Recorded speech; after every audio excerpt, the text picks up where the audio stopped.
Baiklah, saya akan membahas tentang masa kependudukan Jepang.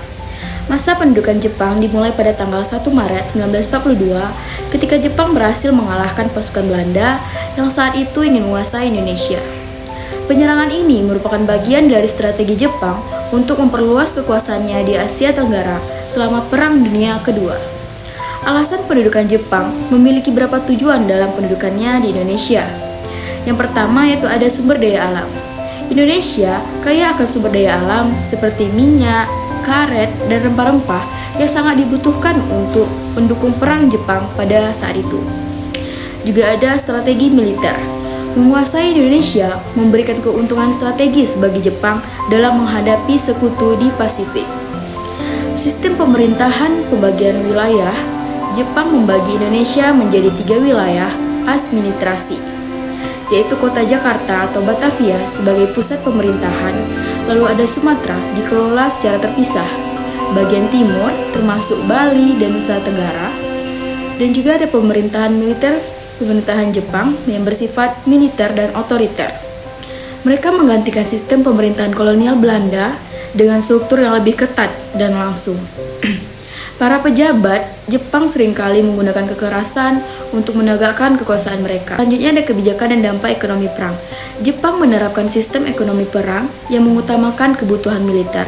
Mereka melakukan pertama eksploitasi sumber daya alam, yaitu mengambil hasil bumi dan sumber daya lainnya untuk mendukung usaha perang. Lalu pengendalian harga, yaitu mengatur harga barang untuk mencegah inflasi namun seringkali menyebabkan kelangkaan barang. Romusa adalah salah satu kebijakan paling kontroversial adalah program Romusa, yang dimana banyak rakyat Indonesia dipaksa bekerja sebagai tenaga kerja paksa untuk proyek-proyek infrastruktur seperti jalan raya dan rel kereta api. Kondisi kerja sangat buruk dan banyak yang menderita atau bahkan meninggal akibat kelelahan dan kekurangan gizi. Propaganda dan pendidikan. Ya, Jepang juga berusaha mempengaruhi masyarakat melalui propaganda. Mereka memperkenalkan pendidikan dengan kurikulum yang menekankan nilai-nilai Jepang dan anti Barat. Namun, mereka juga memberikan kesempatan bagi beberapa orang Indonesia untuk mendapatkan pendidikan yang lebih tinggi. Selanjutnya, kita akan bahas tentang perlawanan rakyat. Gerakan perlawanan, meskipun awalnya banyak yang menyambut baik kedatangan Jepang karena harapan akan kemerdekaan dari penjajahan Belanda. Seiring waktu, tindakan represif mereka memicu perlawanan. Berbagai organisasi seperti PETA atau Pembela Tanah Air dibentuk untuk melawan penjajahan Jepang. Proklamasi kemerdekaan dengan berakhirnya Perang Dunia Kedua dan kekalahan Jepang pada Agustus 1945, situasi politik di Indonesia berubah. Pada tanggal 17 Agustus 1945, Soekarno dan Muhammad Hatta memproklamirkan kemerdekaan Indonesia, yaitu menandai akhir dari masa pendudukan Jepang dan awal perjuangan untuk mempertahankan kemerdekaan terhadap ancaman kolonialisme baru. Nah, jadi kesimpulannya, masa pendudukan Jepang di Indonesia ini merupakan periode yang kompleks dan penuh tantangan. Meskipun ada janji kemerdekaan, tindakan kekerasan dan eksploitasi yang dilakukan oleh Jepang menyebabkan penderitaan besar bagi rakyat Indonesia. Namun, pengalaman ini juga membangkitkan semangat nasionalisme yang akhirnya berkontribusi pada proklamasi kemerdekaan Indonesia pada tahun 1945. Selanjutnya, saya akan menjelaskan tentang nasionalisme Indonesia. Nasionalisme Indonesia adalah ideologi yang berkembang sebagai respon terhadap penjajahan Belanda, yang bertujuan untuk mencapai kemerdekaan dan membangun identitas nasional. Sejarah nasionalisme Indonesia. Yang pertama yaitu awal kebangkitannya. Budi Utomo pada tahun 1908 adalah organisasi yang dianggap sebagai tonggak awal nasionalisme modern di Indonesia, yang didirikan oleh mahasiswa kedokteran di Jakarta. Budi Utomo mendorong kesadaran politik dan sosial di kalangan rakyat. Lalu ada Sumpah Pemuda pada tahun 1928. Kongres Pemuda II yang menghasilkan ikrar yang menegaskan satu tanah air, satu bangsa, dan satu bahasa, yaitu Indonesia. Ini menjadi simbol persatuan dan identitas nasional. Perjuangan menuju kemerdekaan, yaitu ada perlawanan terhadap penjajahan, yang mana berbagai peristiwa seperti Perang Diponegoro dan organisasi seperti Syarikat Islam menunjukkan semangat perlawanan rakyat terhadap kolonialisme. Proklamasi kemerdekaan yaitu pada tahun 1945. Soekarno dan Hatta memproklamirkan kemerdekaan pada tanggal 17 Agustus 1945 sebagai puncak perjuangan dari nasionalisme ini. Nah, berikut ada faktor pendorong nasionalisme. Yang pertama ada faktor internal. Dapat kita lihat dari kaum terpelajar, yaitu munculnya golongan menengah dari intelektual yang berperan dalam menyebarkan gagasan nasionalisme. Lalu penderitaan rakyat.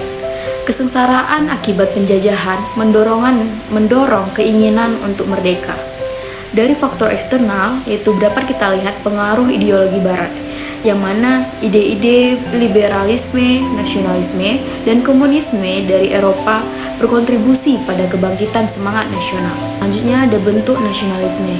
Yang pertama ada nasionalisme sipil, yaitu menekankan persatuan dalam keberagaman etnis dan budaya, tercermin dalam semboyan Bhinneka Tunggal Ika yang berarti berbeda-beda tetapi tetap satu.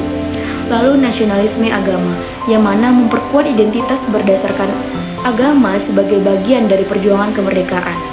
Lalu nasional sayap kiri, yaitu munculnya sebagai reaksi terhadap ketidakadilan sosial dan ekonomi yang mengusung ideologi sosial dalam perjuangan kemerdekaan.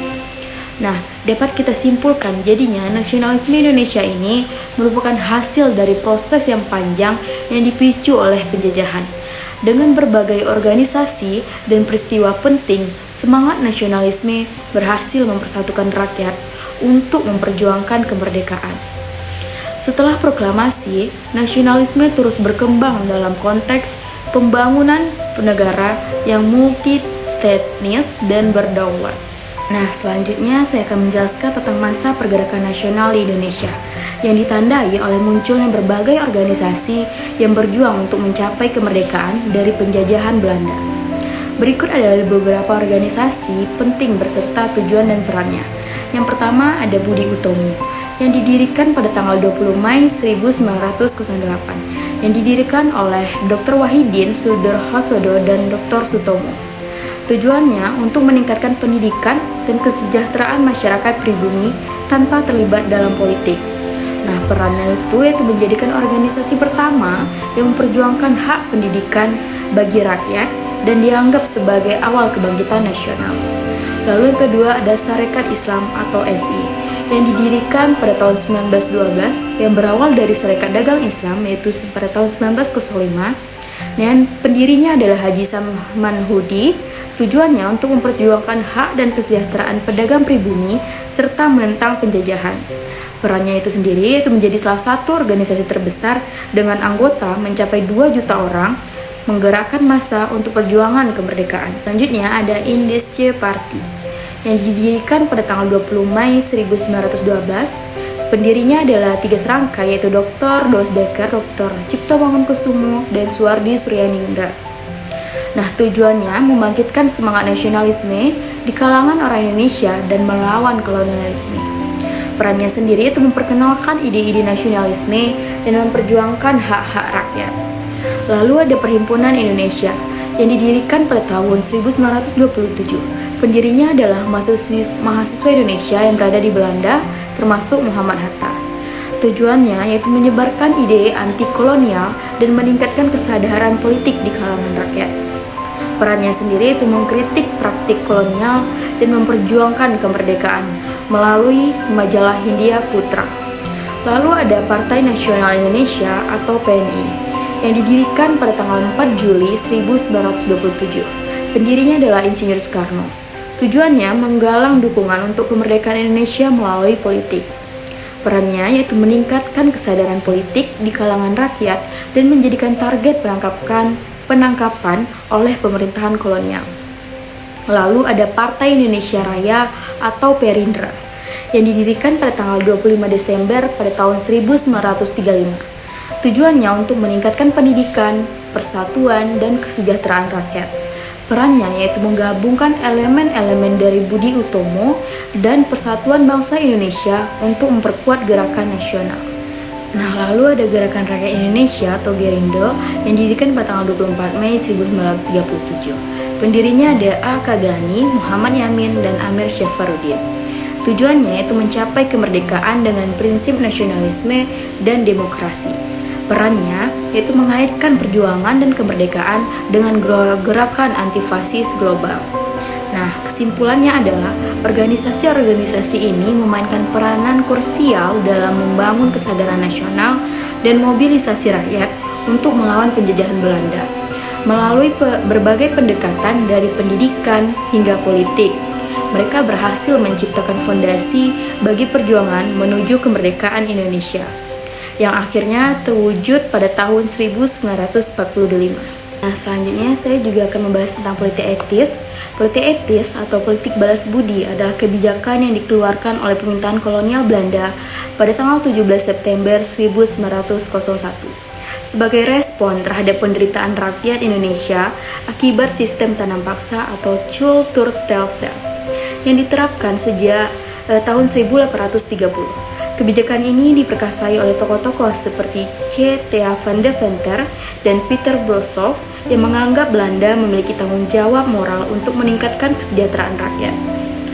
Tujuan dan program dari politik etis ini yaitu bertujuan untuk memperbaiki kondisi kehidupan masyarakat melalui 3 program utama. Yang pertama ada irigasi, yaitu membangun sistem pengairan untuk meningkatkan hasil pertanian.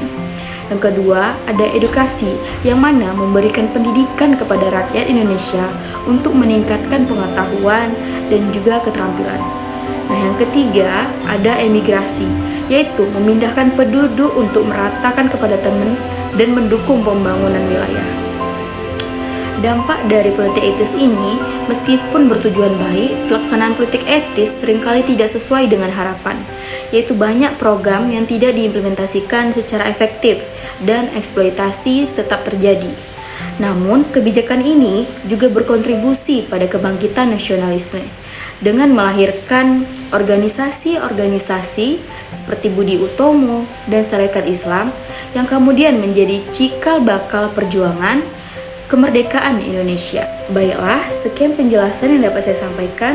Semoga bermanfaat. Bye-bye.